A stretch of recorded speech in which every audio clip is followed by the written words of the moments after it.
Suite aux élections régionales de juin 2021, nous sommes entrés dans un nouveau mandat qui va durer 6 ans. Et c'est le second mandat suite à la fusion des régions qui a eu lieu en 2016.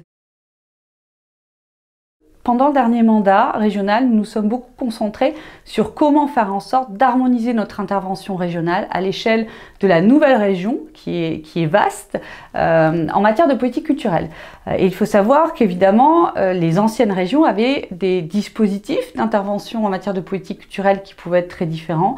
Les paysages culturels étaient différents, mais également les cultures de travail.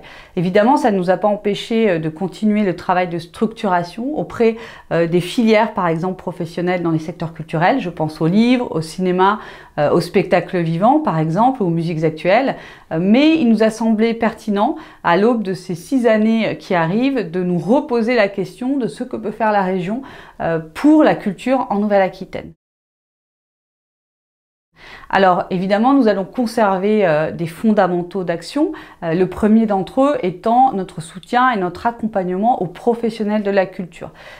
Cet accompagnement et ce soutien, nous le faisons à 2 titres. D'abord parce que nous considérons que les artistes, les entreprises culturelles, les associations porteuses de projets ont une fonction sociale très importante.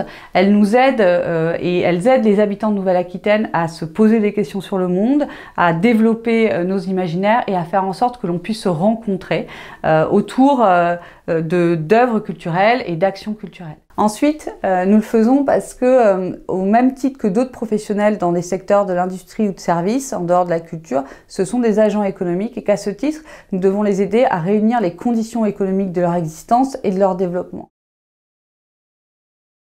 Ensuite, cette feuille de route, nous l'élaborons en nous posant un certain nombre de questions auxquelles nous allons tâcher de trouver des réponses. Et ces réponses, évidemment, nous allons les trouver collectivement, que ce soit avec les porteurs de projets ou avec les autres institutions qui agissent en matière de politique culturelle.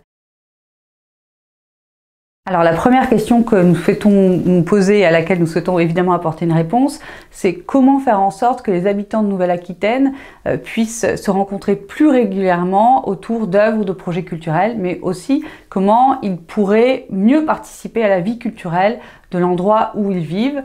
En ce sens, la pandémie a révélé un certain nombre de changements, que ce soit d'abord dans la difficulté que nous avons à nous rencontrer physiquement désormais, tant que cette pandémie n'est pas terminée, mais également sur un basculement des pratiques culturelles vis-à-vis du numérique.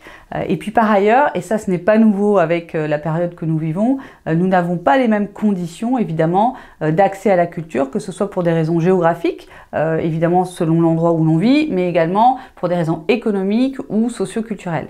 Alors la seconde question que nous nous posons, c'est évidemment comment mieux travailler avec les autres institutions qui mènent des politiques culturelles, mais également de comment faire en sorte que nous continuions à avoir un lien fort et des relations étroites avec les professionnels de la culture.